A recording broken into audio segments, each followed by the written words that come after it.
He handed her a box with everything she owned, changed the locks, froze every account with her name on it, and told her, with that particular calm that only truly arrogant men can manage, that she had nothing.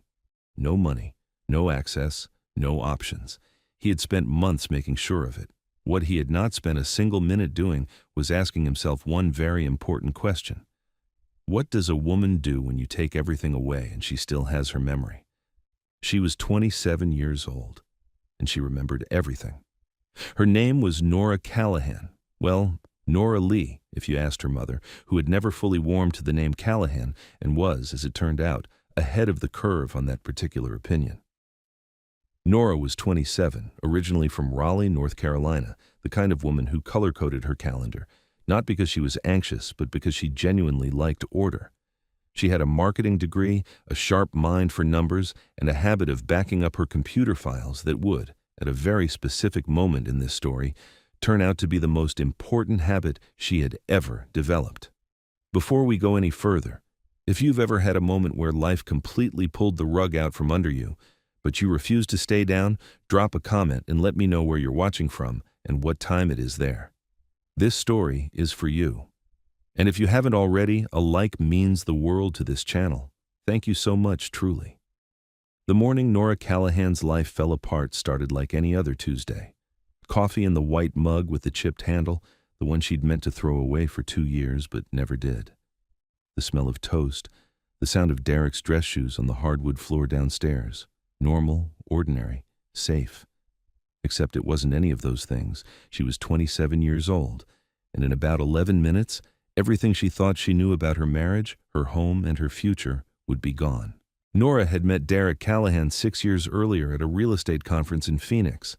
She was fresh out of college, sharp as a tack, working as a junior marketing coordinator for a mid-size agency. He was 35, confident, polished, the kind of man who walked into a room like he already owned it, which, as it turned out, was because he usually did. Derek owned Callahan Construction Group, a regional construction and development company based in Charlotte, North Carolina, with contracts stretching across the Southeast. He had money, presence, and a smile that made you feel like the most important person in the room. When he asked for her number, she gave it to him. Within 2 years, they were married.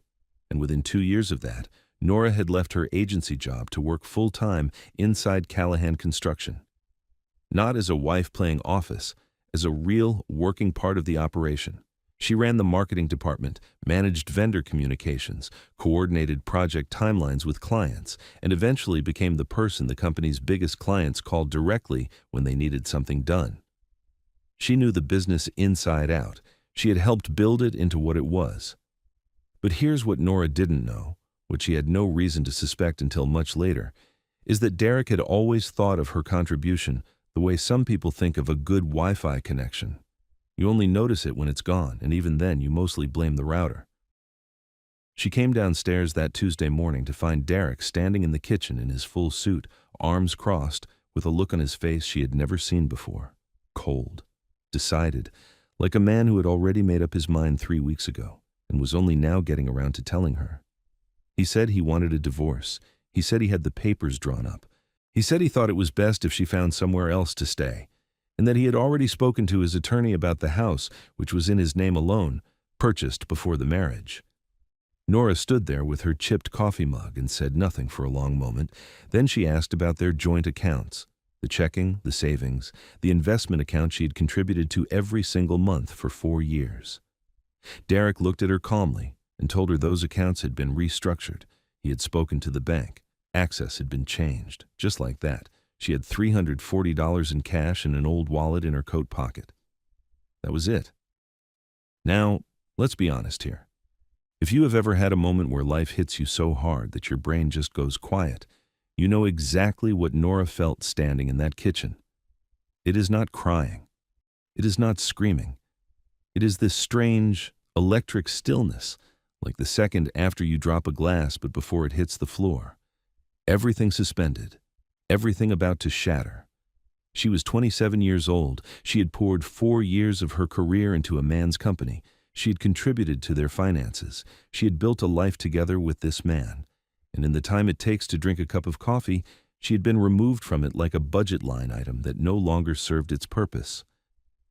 Derek, to his credit, and this is the only credit he deserves in this entire story, at least handed her a box of her personal things from the bedroom. He had had someone pack it, neatly, too. Her books, her photos, a few pieces of jewelry, her personal laptop. Thoughtful, in the way that a man who wants to avoid a scene is thoughtful. She carried the box to her car. She sat in the driver's seat. She looked at the house she had decorated, the house she had hosted dinner parties in, the house she had planted window boxes on in the spring. And she drove away. She had $340, a laptop, a box of memories, and no clear idea what she was going to do next. What she did not have, and what Derek was absolutely counting on, was any fight left in her. He would learn soon enough just how badly he had miscalculated that particular detail. Nora drove to her friend Dana's apartment on the other side of Charlotte. Dana was the kind of friend everyone needs and most people are lucky to have, the type who opens the door, takes one look at you, says nothing immediately useful, and puts the kettle on without being asked. Nora sat on Dana's couch that night and told her everything. Dana listened. Then, Dana said something that would turn out to matter more than either of them realized in the moment. "Did you take anything from the office before you left?" Nora hadn't. She hadn't taken anything from the office in years, actually, because she hadn't needed to. Everything was in the cloud, on the company servers, on her work laptop, which Derek had not put in the box. Her personal laptop was there, but her work machine had stayed behind. Whatever was on those company servers was now locked behind a login she no longer had. Or so Derek thought. But we'll get to that. For now, Nora had 3 days on Dana's couch and $340 in her pocket. She needed to think practically before she could think strategically. She called her bank first thing Wednesday morning. The joint checking account, removed. Her name had been taken off the previous Friday. The savings account, same story. The investment account she had contributed to for 4 years was a business account she had been listed on as an authorized user, not a co-owner. Derek's attorney had already moved to change her status. Legally, it was a gray area. Practically, it was a locked door. She opened her laptop and checked her email. She tried her work login, suspended. Her corporate card declined when she tested it at the gas station. In less than 72 hours, Derek had cut every financial cord connecting her to their life together. It was efficient, thorough, and it told Nora something important. This had been planned, not in a moment of anger. Planned, weeks in advance, possibly months. That thought settled into her chest like a cold stone. She'd been living in her marriage while Derek had been quietly dismantling it around her. Through mutual friends, the kind who don't quite understand what they're doing when they share information but share it anyway. Nora began hearing other things. Derek had been seen at dinner with a woman named Brittany. Not recently, the friends hinted. This had been going on for a while. Nora did not cry about that part. She was past crying. What she felt instead was something sharper and considerably more useful. Clarity. She spent Thursday making a list, not an emotional list, a practical one. What did she know? What did she have? What could she prove? On Friday, she found a room. Mrs. Eleanor Patterson was 71 years old, lived 6 blocks from Dana, and rented out a spare room occasionally for extra income, $600 a month, cash, utilities included. No credit check, no formal application, no questions about why a young woman needed a room on short notice. She did ask if Nora liked banana bread, and when Nora said yes, the matter was settled. Nora borrowed $300 from Dana, who gave it without hesitation and without making it a thing, because that is what real friends do. Paid first and last month, moved her box of belongings into Mrs. Patterson's spare room, set her laptop on the small desk by the window, and sat down to think about what she actually had. Here is what Derek had forgotten, or perhaps genuinely never understood, about a woman who had spent 4 years running operations inside his company. Nora knew things. She knew the vendors, the contracts, the clients, the money flows. She knew, because she had personally handled the invoicing systems for 18 months, exactly what revenue moved through Callahan Construction and where it was supposed to go. And she knew something else, something she had filed away 2 years earlier on a late Tuesday afternoon when she had accidentally opened an email thread that was not meant for her eyes. She hadn't fully understood it then. She had closed it and moved on because she had not wanted to understand it. But she remembered it. And now, with the late October light coming through Mrs. Patterson's curtains and the faint smell of banana bread drifting up from the kitchen, Nora opened her personal laptop and started, very carefully, to think. The email thread Nora remembered had been between Derek and the company's accountant, a man named Roy Tillis, who had worked with Derek for over a decade. She had opened it by accident during a file migration project, and at the time it had made no particular sense to her, numbers moving between Callahan Construction's operating account and something called Meridian Development LLC. Payments described as consulting fees, amounts that seemed reasonable on their own but strange when she tried to connect them to any project she recognized. She had closed the thread. She had gone back to the vendor invoices she was supposed to be working on. That was 2 years ago. Sitting now at her small desk in Mrs. Patterson's spare room, Nora typed Meridian Development LLC into the North Carolina Secretary of State's business search database. It took about 45 seconds to find. Meridian Development LLC, registered 18 months ago. Listed manager, Marcus Webb. Registered agent address, a suite in a building on South Tryon Street. Nora recognized that address immediately. It was the same building where Derek's personal attorney kept his office. She sat with that for a moment. She searched Marcus Webb. There wasn't much. A thin LinkedIn profile, almost no public presence. The kind of person who exists more on paper than in the world. A placeholder name on a company that existed to hold money. Nora wasn't an attorney. She wasn't an accountant. But she was a smart woman who had spent 4 years inside a business, and she knew enough to recognize what she might be looking at. A shell company designed to receive money from Callahan Construction, money that could then sit outside the marriage, invisible to a divorce proceeding. She needed proof. Not suspicions, not instincts. Proof. Here was her problem. The evidence she needed was on company servers behind a login she no longer had. Here was her solution. 2 years ago, when Callahan Construction had migrated its email system to a new platform, Nora had been the one managing the transition. The IT contractor had warned there might be data loss during the switchover, so Nora, being thorough, as she always was, had created a personal cloud backup of key documents and email threads from that period, stored in her own private folder outside company systems. She had never deleted it. She had simply forgotten it existed. She found it in 20 minutes. The first email she opened made her stomach drop a little. The second made her very still. By the 12th, her hands were completely steady and her mind was working the way it worked when she was solving a real problem, methodically, efficiently, without noise. The emails documented a clear and consistent pattern. Over 18 months, revenue from several of Callahan Construction's largest projects had been invoiced at reduced amounts on the official books. The difference, logged as consulting fees, was redirected to Meridian Development LLC. Fees for services that, as the emails made clear in Roy Tillis's own words, were never actually performed. The money would sit in Meridian briefly before moving again, into accounts that appeared to belong to Derek personally. It was not a sophisticated scheme.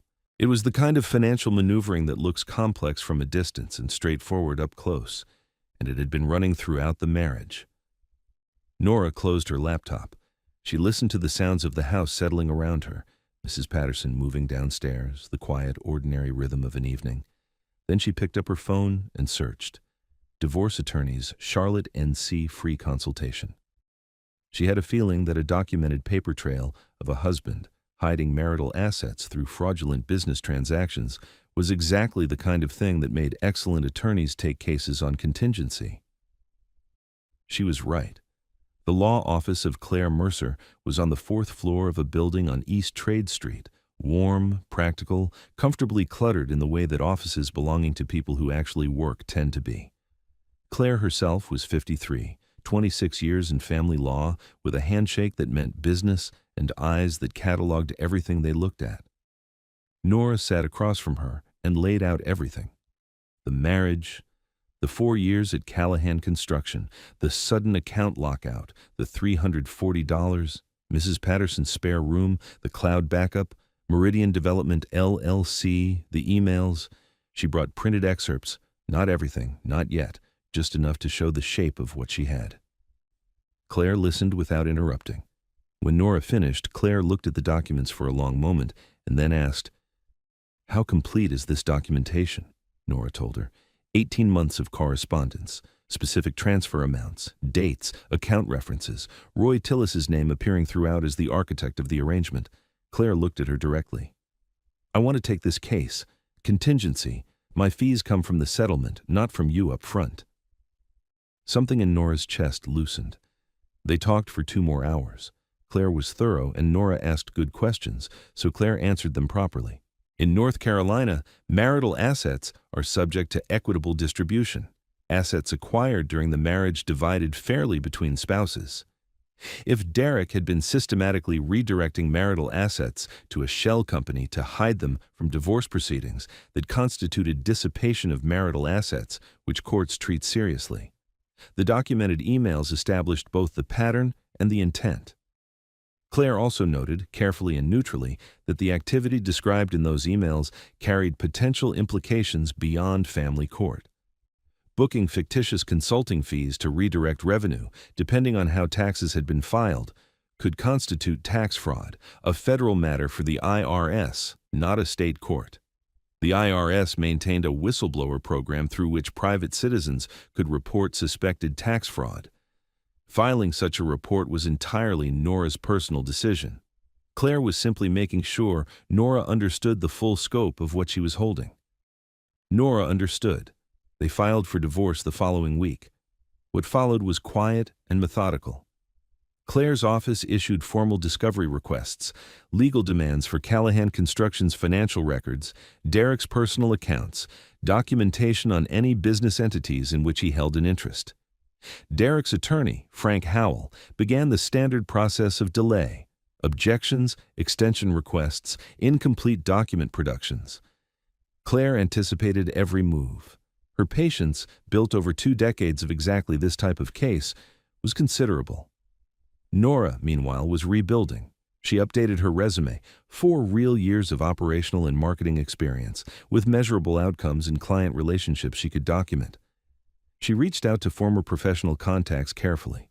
Within 3 weeks, she had 2 small freelance contracts, a boutique hotel group and a regional landscaping company, that together covered her rent at Mrs. Patterson's and gave her a small monthly cushion. She also, one quiet afternoon, filed a report with the IRS whistleblower office. She described the pattern she had documented. She provided names, account references, dates, the LLC registration. She submitted it online, received a confirmation number, and mentioned it to no one except Claire. Derek, during all of this, was behaving exactly as Claire had predicted, confidently. He had instructed Frank Howell to position Nora as a spouse who had made no significant professional contribution to the business, essentially arguing she had been a homemaker with a job title, not a genuine contributor whose work had built client relationships and revenue. It was insulting. It was also easily disprovable, given 4 years of documented client communications, marketing campaigns, and operational records that bore Nora's name on them. He was also, from what Donna reported through mutual circles, visibly relaxed, taking Brittany to dinner at the kind of restaurants designed to be seen in, talking about a major new development project on the north side of the city that Callahan Construction was positioning to anchor. He thought he had handled everything. He had not handled one detail.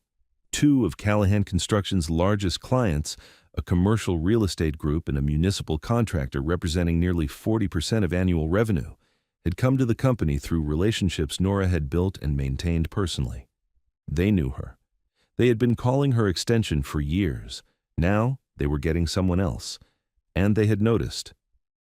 If you're still with me, and I really hope you are, because this is where it gets good, it would genuinely mean everything to me if you subscribed and left a like.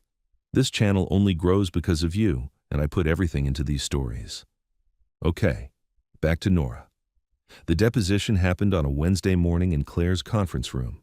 Derek arrived with Frank Howell and a junior associate who took careful notes. Derek himself looked composed, the composed look of a man who had rehearsed his answers and trusted his attorney's preparation.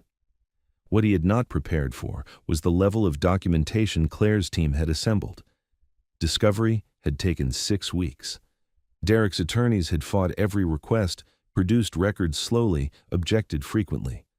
What they underestimated was Claire's patience and her ability to cross-reference what Derek produced against the documentation Nora had provided independently. The gaps were not small. Claire walked Derek through Callahan Construction's financials methodically. Revenue figures, invoice amounts, payment records. She asked about Meridian Development LLC in the tone of someone asking about weekend plans. She watched his face when she said the name. He said it was a legitimate consulting arrangement, business expenses.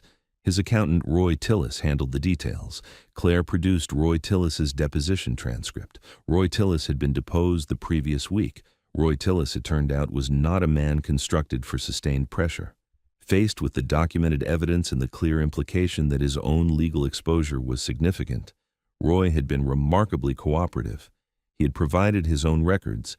He had explained the arrangement in thorough detail. He had described Derek's instructions to him over the preceding 2.5 years in language that left very little room for alternative interpretation. The picture was precise. Approximately $1.4 million in revenue from Callahan construction projects had been redirected to Meridian Development LLC over 18 months, recorded as consulting fees for services that were never performed. For Meridian, the funds had moved to 2 accounts, one in Derek's name, one nominally belonging to Marcus Webb, who turned out to be a former college acquaintance, paid a flat fee to lend his name to the LLC. It was not complex, it was a scheme.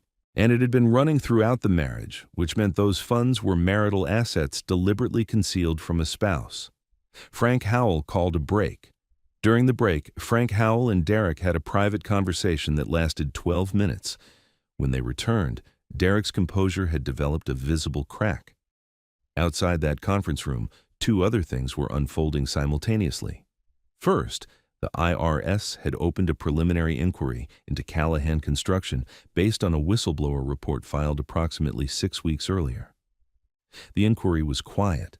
These things move carefully in their early stages, but it had produced document requests to Callahan Construction's corporate attorney and a separate contact to Roy Tillis's own accountant. The process had begun. Second, Marcus Webb, upon receiving unexpected federal correspondence, had decided that his flat fee for lending his name to an LLC had not been worth this particular development. He had hired his own attorney. Through a sequence of events that was not entirely transparent in its mechanism, but entirely clear in its effect, questions had reached 2 of Callahan Construction's major business partners. The commercial real estate group put their next project on hold, pending reassessment of contractor relationships. The municipal contractor, more quietly and therefore more decisively, simply chose not to renew a contract worth $2.2 million annually, gone without drama or announcement. This information reached Derek's operations manager the same afternoon as the deposition break. The operations manager called Derek. Derek stepped out of the conference room a second time. He was gone for 22 minutes. When he came back, Frank Howell requested a settlement discussion. Claire Mercer said she was open to that conversation. Settlement negotiations in divorce cases are not the way movies show them. There is no single dramatic moment, no tearful confession across a mahogany table. What there is, typically, is a series of increasingly practical conversations between attorneys in separate rooms while their clients wait. Nora sat in Claire's office with a cup of coffee and waited. Claire came in and out. She reported. She let Nora make decisions.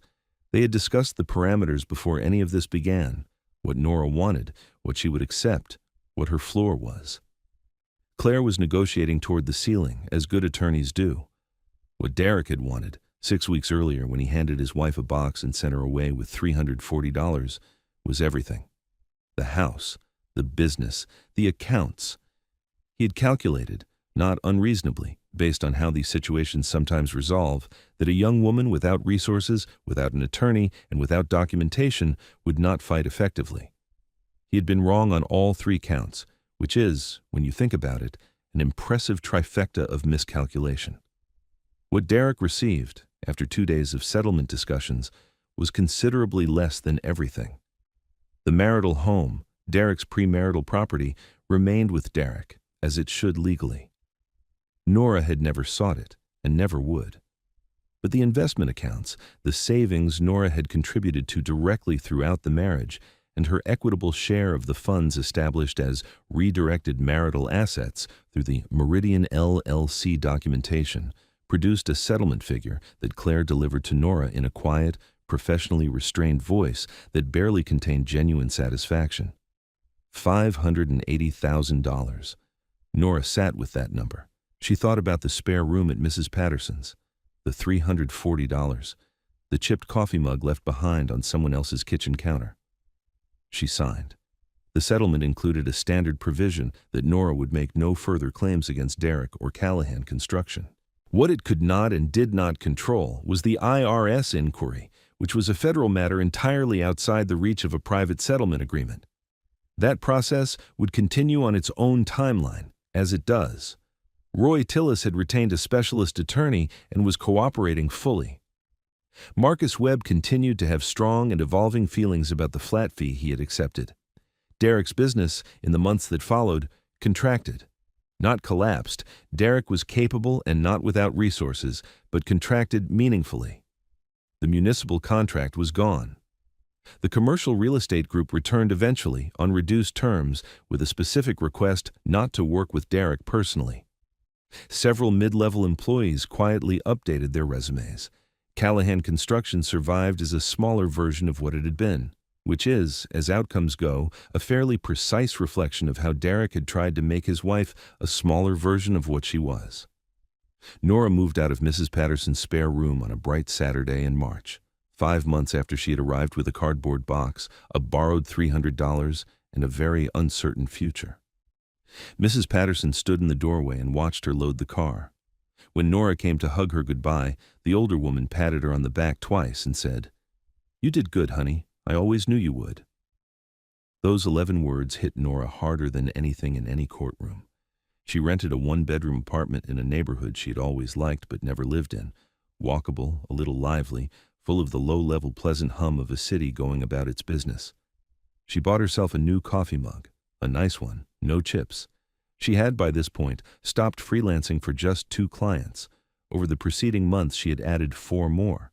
The work she was doing, strategic marketing, operational communications, client relationship management, was exactly what she had spent 4 years doing at Callahan Construction.